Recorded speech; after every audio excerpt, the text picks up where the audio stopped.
ایک سوال ہے کہ ہماری دعائیں کیوں نہیں قبول ہوتی؟ میں بیٹے جو ایک بڑا آسان ترین ہے اس کا آپ کا جواب دوں، آسان ترین جواب دوں۔ دیکھیں قرآن پاک میں اللہ تعالیٰ نے ارشاد فرمایا وما خلقت الجن والانس الا لیعبدون، کہ ہم نے انسانوں جنوں کو اس لیے پیدا کیا کہ وہ عبادت کریں۔ اللہ تعالیٰ نے ہمیں عبادت کے لیے پیدا کیا۔ ہمارا پھر وہی جو میں اکثر آپ سے ایک بات کہتا ہوں کہ ہمارا جو انٹرپریٹیشن ہے نا قرآن کی انڈرسٹینڈنگ نہیں ہے میرے بیٹے ہمارے پاس۔ ہم پتہ ہے کیا سمجھتے ہیں، ہم نے اللہ کی عبادت کو صرف ایک چیز کنسیڈر کیا۔ میں جی نماز پڑھ کے میں نے اللہ تعالیٰ کی عبادت کر لی، میں نے روزہ رکھا، میں عبادت کر رہا ہوں۔ عبادت کے یاد رکھ لیں دو جز ہیں، عبادت کے دو جز ہیں، اور جب تک آپ ان دو اجزاء پر عمل نہیں کریں گے نہ آپ کی دعا قبول ہوگی، نہ آپ کی چیزوں میں برکت پیدا ہوگی، نہ اللہ تعالیٰ کی طرف آپ کا رجحان دے گا، اور نہ ہی آپ برائیوں سے بچ سکیں گے، نہ ہی آپ کے روزے محفوظ رکھیں گے۔ عبادت کے دو اجزاء کیا ہیں؟ ایک جس کا حکم دیا اسے کریں، اور دوسرا جس سے منع کیا گیا اس سے باز رہیں۔ ہم لوگ صرف ایک چیز کو پکڑ لیتے ہیں عبادت، وہ کیا؟ سوال، نماز بے حیائی اور برائی کے کاموں سے روکتی ہے۔ مجھے بتائیں ہم سارے ماشاء اللہ نماز پڑھتے ہیں، ہم میں سے کتنے ہیں جو فیس بک نہیں استعمال کرتے، ہم میں سے کتنے ہیں جو ٹک ٹاک نہیں دیکھتے، ہم میں سے کتنے ہیں جو ڈرامے نہیں دیکھتے، ہم میں سے کتنے ہیں جو گانے نہیں سنتے؟ تو ہم نے پتہ کیا ایزیوم کر لیا، ہم جی نماز پڑھ رہے ہیں، نماز پڑھ رہے ہیں، اس کے بعد اب ہم نے کچھ بھی کر لینا کیونکہ ہم نے عبادت کر لیا۔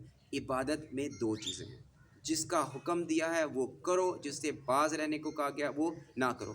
جب تک ان دونوں کو اکٹھا نہیں کریں گے عبادت مکمل نہیں ہوگی۔ جب عبادت مکمل نہیں ہوگی پھر اللہ تعالیٰ کی ذات ہماری دعاؤں کو بھی شرف قبولیت عطا نہیں کرے گا۔ اور میرے حساب سے آپ اپنی زندگیوں پر آزما کے دیکھ لیں، اب ہم روزہ رکھتے ہیں نا، ہم کتنے اہتمام کے ساتھ سحری کے وقت اٹھتے ہیں، سحری جی سحری کرنی ہے، اچھا اس کے بعد کیا کرتے ہیں، سحری کی فجر کی نماز پڑھی سو گئے، زور کے وقت اٹھیں گے، کیا کیا جی زور کی نماز پڑھی، پھر فیس بک دیکھی، یعنی باتیں شاتیں کی، گپے شپے ماری، ٹائم ضائع کرتے ہیں، ٹائم ضائع کرتے ہیں۔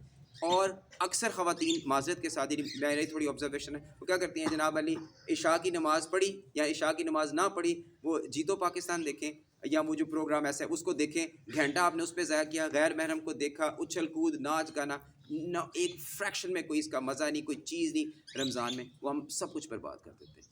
یقین کریں، دیکھیں اصل میں چیز پتہ کیا ہے، آپ یہ دیکھیں کہ آپ اتنی محنت سے اٹھتے ہیں، روزہ رکھتے ہیں، اپنے آپ کو دور رکھتے ہیں کھانے پینے کی چیزوں سے، اللہ کتنے خوش ہوتے ہوں گے، لیکن ساتھ ہی جب آپ یہ ٹک ٹاک دیکھتے ہیں، موبائل فون یوز کرتے ہیں، گانے سنتے ہیں، گپے مارتے ہیں، ایون ہماری اللہ معاف کرے، ہم نا یہ بھی ہماری نوجوان کامن سی چیز، آپ نے روزہ رکھا آپ لڑکیوں سے بات کریں، کوئی ٹینشن ہی نہیں، یعنی ہماری اس حد تک یعنی انڈرسٹینڈنگ نہیں ہے دین کے حساب سے کہ ہم کہتے ہیں کہ ٹھیک ہے نماز روزہ کر رہے ہیں بس، ٹھیک قرآن پاک پڑھ رہے ہیں تو بس ٹھیک ہے۔